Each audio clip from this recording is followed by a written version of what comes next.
ngeyelan lagi. Perusahaan asing nggak suka sama sarjana, balik SMK saja. Yang terakhir harus bisa dipastikan supaya hegemoni itu tetap berlangsung kalau penguasanya penguasa boneka. Kalau penguasa boneka, semua arus investasi, arus modal, arus barang dan jasa itu bisa mengalir dengan deras. Kuncinya apa? Jantungnya itu berjalan. Nah sekarang kita lihat hasilnya apa? Pertamina dalam penguasaan minyak itu sekarang tinggal 14%. Sisanya itu perusahaan asing. Beda zaman Pak Harto. Kalau zaman Pak Harto itu Pertamina masih 90%, perusahaan asing itu 10%. Sekarang kembali, Pertamina tinggal 14%. Yang paling besar ini Chevron, menguasai 86%. Kalau tambang itu bisa lihat, cari bendera Indonesia, ada nggak? Ada yang bisa ketemu bendera Indonesia? Saya kasih hadiah, hadiahnya bendera Indonesia. Ini semua tambang sudah dikuasai asing. Oleh karena itu, solusi kedua itu solusi yang sistemik. Karena kalau parsial, itu ibaratnya apa? Ibarat tubuh manusia, sistem kapitalisme itu syaratnya 4 tadi. Yang pertama, tubuhnya itu adalah pasar bebas. Kalau ada negara yang menolak pasar bebas itu mati, karena dia tidak bisa bebas bergerak. Begitu misalnya Indonesia diproteksi, barang-barang dari luar masuk itu dibatasi, itu nanti yang lingkungan itu mesti negara-negara yang overproduksi, dia akan protek, dia akan kolaps. Makanya syarat sistem ekonomi kapitalis itu tetap eksis. Syaratnya apa? Tubuhnya harus ada, yaitu pasar bebas.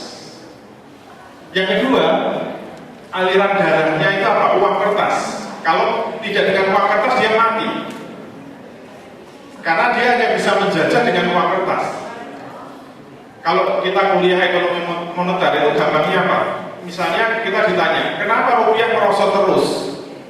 Jawabnya apa? Rupiah merosot terus itu karena jumlah dolar yang ada di Indonesia itu berkurang. Sesuai dengan hukum pasar bebas. Kalau pasarnya pasar bebas, jumlah dolar kalau sedikit itu harganya akan naik. Kalau dolar naik harganya, rupiah pasti jatuh. Maka solusinya bagaimana? Bagaimana agar rupiah bisa menguat? Ternyata agar rupiah bisa menguat, kita harus bisa mendatangkan dolar dari luar. Tetapi mendatangkan dolar dari luar tidak bisa diganti dengan rupiah, karena rupiah kita tidak laku. Kita bisa memasukkan dolar dari luar, salahnya apa? Kita harus menguras komoditas kita ekspor, baru dolar-dolar itu bisa masuk. Ini kan penjajahan tingkat tinggi kan? Kalau dulu penjajah pakai pasukan, sekarang penjajah cukup pakai kertas dolar saja. Dan mencetak dolar itu nggak menyimpan apa-apa. Kertas di stempel sudah laku. Biayanya, saya punya jurnalnya itu 1 lembar dolar itu biayanya cuma 4 sen. Ya kira-kira 500 rupiah. Itu kalau ditulisi 1 dolar. Itu mereka langsung untung, kalau sekarang 15.000 ya 14.500. Itu sen orange-nya. Kalau ditulisi 1 dolar. Kalau ditambahin 0,2 100 dolar itu biayanya sama 500 rupiah. Tapi dia langsung untung 1,5 juta. Dia nggak keluar apa-apa kecuali 4 sen dolar biaya cetaknya. Dan itu bisa menguras seluruh kekayaan Indonesia. Hanya ditukar dengan dolar-dolar, kertas-kertas yang tidak ada nilainya. Dan itu bisa mereka permainkan. Kenapa rupiah semakin jatuh itu hanya karena suku bunga Bank Sentral Amerika itu dinaikkan. Itu belum dinaikkan, baru rencana dinaikkan. Itu dolar sudah bisa kesedot dari Indonesia. Jadi untuk menjatuhkan rupiah itu nggak usah susah-susah, nggak usah mikir ekspor impor, cukup suku bunga dinaikkan, kita sudah kelompok-kelompok mati. Benar itu. Kita mau bisnis kayak apapun juga, dihabisi apa? Uang kertas. Kejam betul itu uang kertas. Tapi lebih kejam kalau nggak punya uang kertas. Nah yang ketiga apa? Jantungnya. Sekarang saya tanya, jantung itu apa?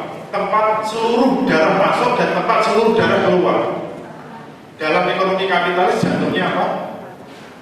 Jantungnya adalah lembaga perbankan plus pasar modal, itu jantung. Yang terakhir pompanya apa? Pompanya adalah suku bunga. Waktu di Jerman saya mengatakan, kalau ada ulama yang berani berfatwa, termasuk di Indonesia, MUI sudah mengeluarkan fatwa bahwa bunga bank sama dengan riba dan hukumnya haram. Itu kan ibarat ada raksasa yang sangat besar, tubuhnya besar, darahnya banyak, jantungnya ada, tetapi pompanya mati. Begitu Anda mengatakan bunga itu haram, kalau diaplikasikan, itu raksasa langsung ambruk. Iya enggak? Ambruk, mati. Anda mau dikasih apa? Ditawari anak gadis yang sangat cantik. Oh, ini ada gadis cantik, tinggi semampai, semeter sampai, putih mulus gitu misalnya. Cuma nanti anaknya orang kaya mau nikahi. Tapi cuma satu aja kekurangannya, yaitu apa? Jantungnya tidak berdegup. Mau menikahi mayat. Jadi sebenarnya kalau kita berani mengatakan suku bunga itu haram, suku bunga sama dengan riba haram, itu raksasa langsung ambruk itu. Nah sekarang pertanyaannya, kita mau, kalau raksasa sudah ambruk, itu mau kita bangunkan lagi dengan cara apa? Jantungnya kita tempel-tempel, atau kita mau cari raksasa yang baru? Pilihannya kan cuma dua itu.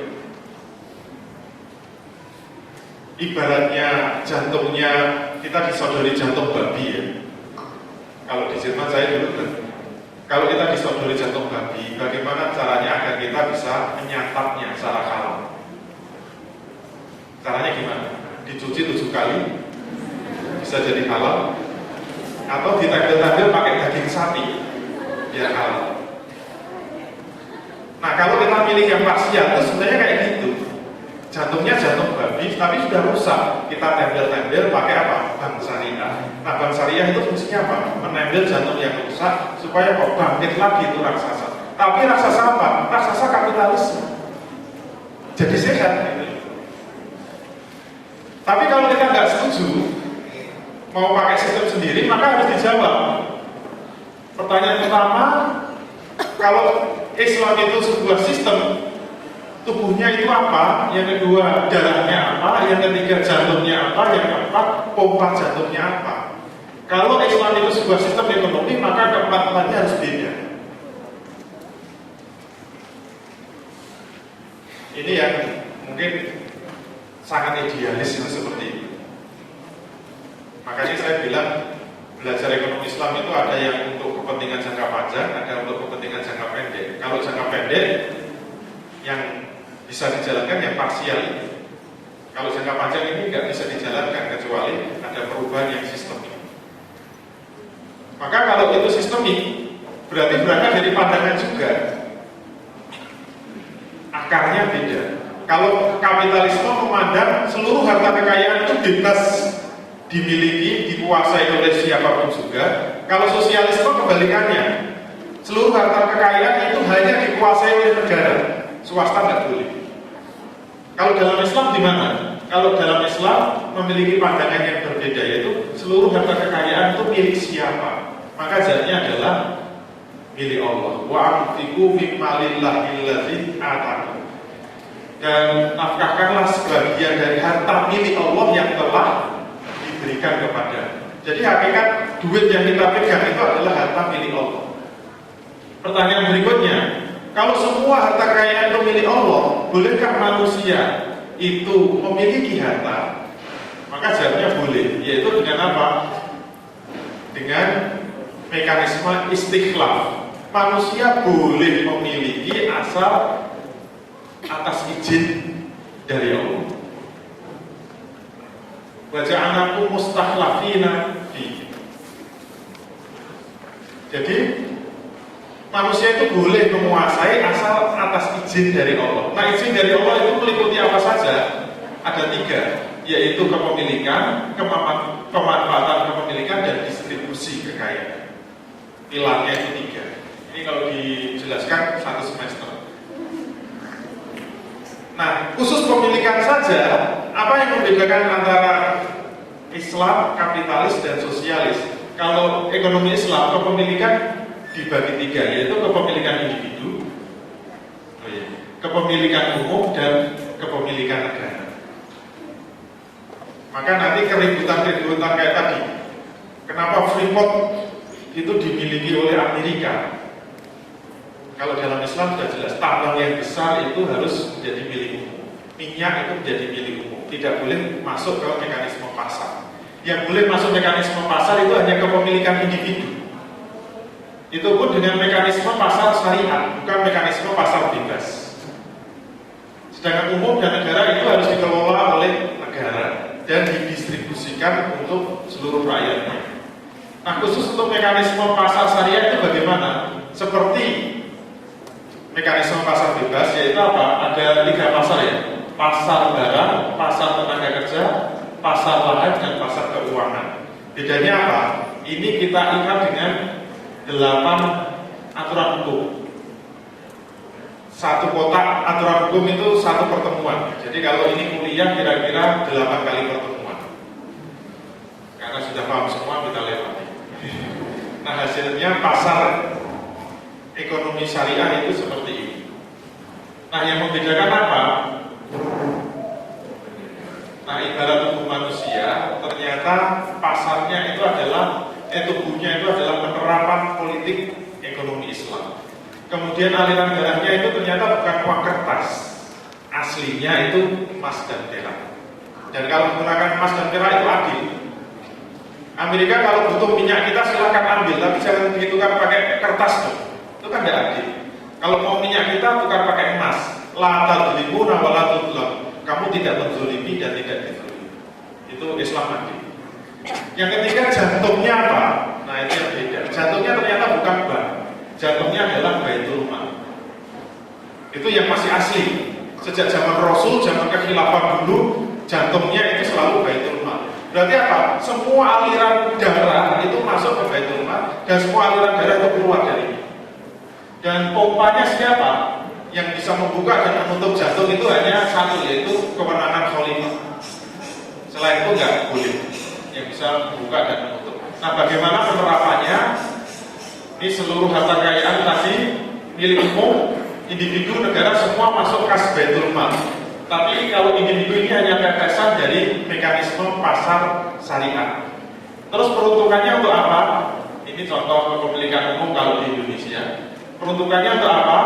Yang pertama untuk pemenuhan kebutuhan pokok masyarakat, yaitu pendidikan, kesehatan, dan keamanan. Yang kedua untuk apa? Kebutuhan pokok individu, yaitu sandang, pangan, papan. Berikutnya pemenuhan untuk apa? Untuk itu bisa untuk kepentingan pembangunan infrastruktur dan industri berat. Itu harus dikelola oleh negara. Kemudian untuk apa? Untuk kepentingan permodalan usaha. Jadi Baitul Mal bisa berfungsi seperti bank sampai ke desa-desa. Terus untuk apa? Kebutuhan simpan pinjam. Untuk apa lagi? Untuk kebutuhan transfer jasa lainnya. Jadi fungsi bank itu diambil alih oleh Baitul Mal. Jadi dikuasai oleh negara. Dan ini bukan teori tapi sudah dilaksanakan seperti itu. Makanya di zaman kekhilafan dulu yang terkenal, sebelum saya tutup, Umar bin Abdul Aziz dulu pernah setiap selesai sholat Jumat selalu ada 3 pengumuman. Ini sebentar lagi nanti kalau Jumatan ada 3 pengumuman, tapi khususnya bapak-bapak ya, yang ibu-ibu nggak ikut Jumatan. Pengumuman pertama apa? Siapa di antara pemuda-pemuda sekalian yang belum bekerja karena tidak punya modal, silakan modalnya minta ke Baitul Mal, akan dikasih dan tidak usah kredit. Enak kan? Baitul Mal tinggal dikasihkan saja. Dan di zaman Umar bin Abdul Aziz tidak ada yang tunjuk jari. Maka pengumuman kedua apa? Siapa pemuda yang sudah punya bisnis tetapi masih punya banyak utang, nggak kuat bayar utang, silakan minta pada Baitul Mal, akan dibayari oleh Baitul Mal. Tetapi nggak ada yang tunjuk jari. Berarti akhlaknya juga baik, nggak serakah.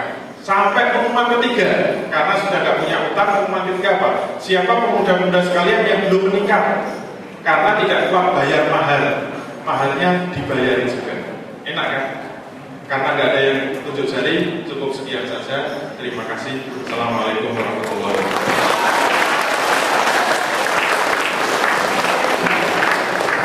Luar biasa, terima kasih Pak Jondro. Tadi yang perlu kita garis bawahi betapa kejamnya suku bunga itu.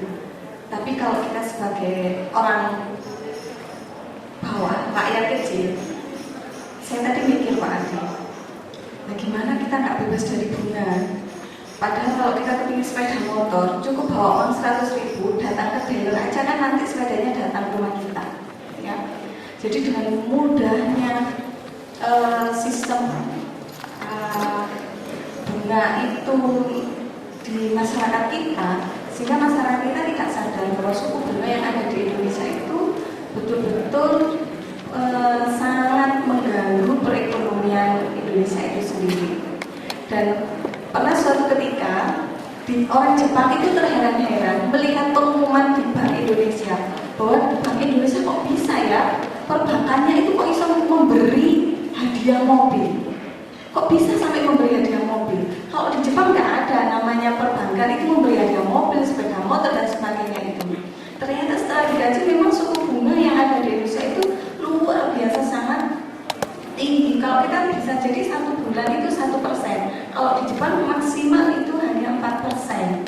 Nah ini yang mungkin yang membuat perekonomian kita itu gampang terpuruk jika ada hal-hal yang diakibatkan oleh pihak asing. Baik, simpan pertanyaan saudara dulu. Kita lanjutkan pemaparan dari Prof. Heri. Saya bacakan dulu kurikulum beliau. Nama Bapak Heri Pratikto. Beliau lahir di Trenggalek 18 Juni 1961. SD-nya dan SMP di SD Munjungan Trenggalek. SMA-nya SMA Negeri 2 Kediri. S1 dari IKIP Malang, S2-nya Universitas Airlangga, S3-nya Pendidikan Ekonomi Universitas Negeri Malang. Pengalaman beliau dalam jabatan pernah menjadi Ketua Lab Pendidikan Tata Niaga, pernah menjadi Ketua Program Studi Pendidikan Tata Niaga, pembantu Dekan 1 Fakultas Ekonomi, Ketua Penyuluh Jurnal Ekonomi dan Bisnis, serta pernah menjadi Kepala Lab Perbankan Syariah. Baik, kita kasih aplaus untuk Prof. Heri untuk menyampaikan materi.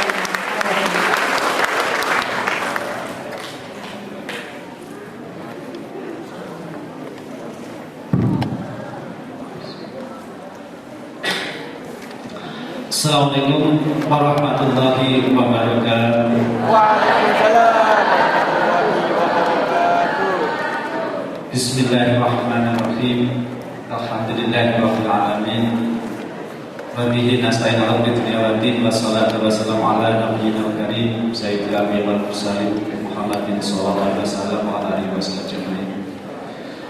Saudara sekalian, giliran yang kedua. Biasanya kalau yang kedua itu karena daya dengarnya sudah turun, nah, kurang menarik. Tadinya panitia mau menempatkan saya di urutan pertama karena umurnya lebih tua. Tapi itu tidak sopan. Karena ada hadis yang menegaskan man kana yu'minu billahi wal yawmil akhir falyukrim dhaifa. Barang siapa yang beriman kepada Allah dan hari akhir hendaknya memuliakan tamu. Dalam rangka memuliakan tamu. Sehingga saya cukup sebagai pelengkap saja. Yang paling banyak nanti untuk dialog dengan Pak Jondro, dialog dengan saya tidak perlu. Nah, tema yang dari saya, ekonomi Islam dan generasi rohani untuk bangsa. Yang bisa kita tangkap tadi dari beliau, sebenarnya menempatkan bagaimana kita memerankan, mewujudkan peran kita sebagai apa tadi kata kuncinya ya? Barangkali adik-adik mahasiswa ada yang sempat mencatat atau mengingat. Solusinya tadi adalah ekonomi syariah. Berarti tadi ada tubuh, ada aliran darah, ada jantung, ada pompa. Alhamdulillah ada pompa. Pompanya apa tadi? Pompanya kapitalis bunga. Pompanya ekonomi syariah peran sebagai khalifah, tugas tilawah. Pak tadi langsung senyum. Baik kalau rabbuka lil malaikah ini ja'ilun fil ardi khalifah. Jadi peran kita sebagai khalifah. Nah, yang ingin saya sampaikan peran kita sebagai pemakmur bumi. Wa ansa'akum minal ardi wastamaru fiha. Surat Hud ayat 61. Dialah Allah yang menciptakan kamu dari bumi dan menjadikan kamu sebagai pemakmur bumi. Sebagai pemakmur bumi. Beliau tadi memulai dari pengalaman beliau dan tulisan beliau, yaitu dengan kata hadza min fadli rabbi. Itu ada di surat 27 ayat 40, surat An-Nahl. Ini siapa yang menyatakan begitu? Nabi Sulaiman. Nabi Sulaiman. Nah, saya ingin menyampaikan, kita juga mengawali dari kisah Nabi Sulaiman.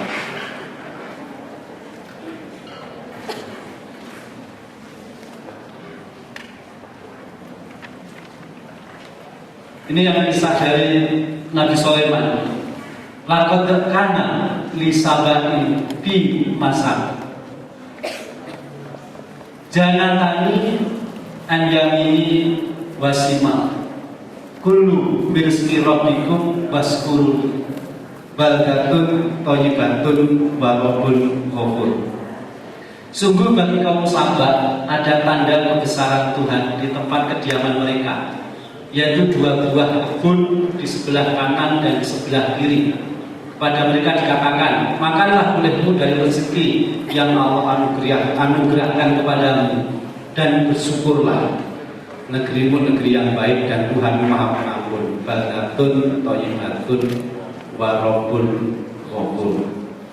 Kisah ini kisah Nabi Sulaiman juga. Nabi Sulaiman itu pernah ke Jogja, dan Pak Condro ini tinggal di Jogja. Nabi Sulaiman, makanya ada kabupaten namanya Kabupaten Sleman, dari kata Sulaiman. Istrinya itu adalah Ratu Balkis, tinggalnya di negeri Sabah. Itu juga tetangganya Sleman, namanya Wonosobo. Jadi Wonosobo. Jadi sebenarnya Nabi Sulaiman pernah ke Jogja, dan negeri yang makmur itu seperti Wonosobo. Ini dari ayat ini bisa kita petik pelajaran. Ciri masyarakat negeri yang makmur itu masyarakatnya pandai bersyukur. Karena kita ini sebagai pemakmur bumi, maka saya ingatkan kepada adik-adik yang dari pedesaan. Tadi Bu masih menyampaikan bahwa tadi kurikulum vitae saya ini dari terlahir di desa pedalaman. Kumpulnya nelayan dan petani, karena memang pantai selatan dan petani. Apa alat pemakmur bumi? Apa alat pemakmur bagi petani? Pancul. Pancul itu yang bawah. Pegangannya gagarannya namanya doran. Doran. Kalau mahasiswa tidak kenal doran, tapi kalau orang-orang tua di desa dulu kenal. Makanya alat untuk memakmurkan bumi tani itu adalah doran pancul. Doran pancul ini nggak menarik. Tetapi karena kesamaan saya dengan Pak Condro itu sama-sama namanya wong Jawa. Heri Pratikto itu Jawa, Dwi Condro Jawa. Bedanya beliau pakai kopiah, saya tidak pakai kopiah. Beliau pakai ayat yang fasih dan saya tidak fasih. Bedanya kayak gitu. Beliau dari IAIN biasanya UIN, Universitas Insya Allah Negeri. Kalau kita dari UM, Universitas Negeri. Nah bener Pak. Dengar iya kan? Tanya. Nanti sore ayo kita makan bareng-bareng. Mau? Insya Allah. Nanti sore belajar bareng? Insya Allah. Apakah berangkat ke negeri? Insya Allah.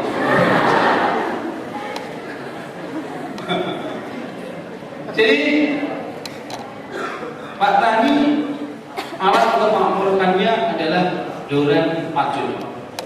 Doran ojo maido pring Quran. Pacul sifat papat ojo ujul.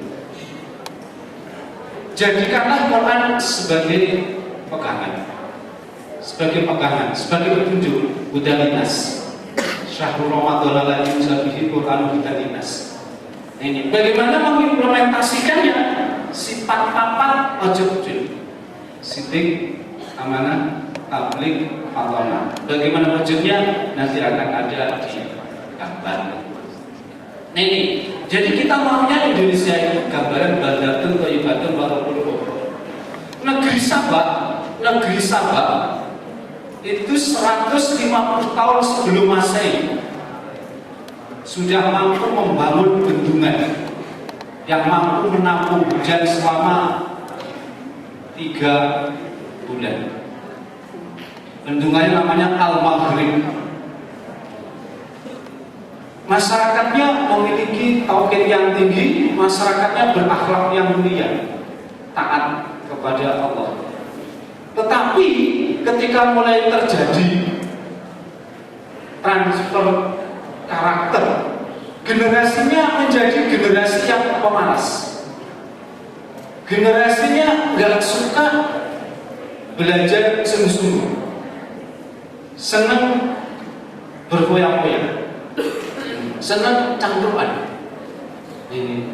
nangis sedih ketika putus pacar, tapi tidak nangis ketika waktu sholat tiba sementara nggak bisa segera memenuhi. Maka dijelaskan di situ, walaupun negeri-negeri yang baik besok panen, ternyata menjelang panen disikat dengan banjir bandang, dengan banjir bandang. Akhirnya terjadilah yang tadinya Gemah Lipah, Loh Cinami, Kartokoto Rajo menjadi banjir masalah. Krisis dan krisis tidak ada habisnya. Oleh karena itu, salah satu dampak kapitalisme adalah kemiskinan dan tidak merataan pendapatan. Sudah dijelaskan oleh Pak Contoh. Solusinya adalah sistem ekonomi syariah. Dan tugas saya tidak membahas masalah ekonomi syariahnya, tapi bagaimana menyiapkan generasinya supaya betul-betul di FE nanti terwujud program studi ekonomi syariah atau manajemen keuangan dengan konsentrasi manajemen keuangan syariah. Menyiapkan SDI-nya, sumber daya insaninya. Ini kalau kita cermati dalam ini bangunan filosofi ekonomi syariah, ekonomi Islam yang paling bawah akidah. Kita cermati dengan akidah ketuhanan yang Maha Esa menimbulkan kesadaran bahwa setiap aktivitas manusia memiliki akuntabilitas ketuhanan, sehingga akan menegakkan good corporate governance.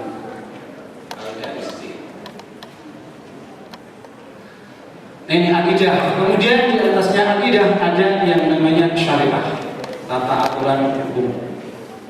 Tentunya dalam hal berekonomi. Kemudian ada akhlak, mengedepankan kebaikan dalam memperoleh kekayaan, mengelola kekayaan dan menyalurkan kekayaan. Kemudian ukhuwah, kebersamaan. Mohon maaf tulisannya terlalu besar, tidak terbaca, sangat kecil. Berikutnya di atas fondasi ada 3 pilar bangunan. Yang ini, yang pertama keadilan ekonomi, keadilan sosial. Di sini ditegaskan bahwa aktivitas ekonomi berkeadilan, mengedepankan menghindari eksploitasi berlebihan, eksesif hoarding, kemudian adanya keseimbangan sektor real, sektor keuangan. Jangan sementara ini banyak dominan di sektor keuangan, sektor realnya lemah, terkonsentrasi pembangunan di Jawa, Bali, Sumatera, Indonesia Timur tidak, untuk di negeri kita ini.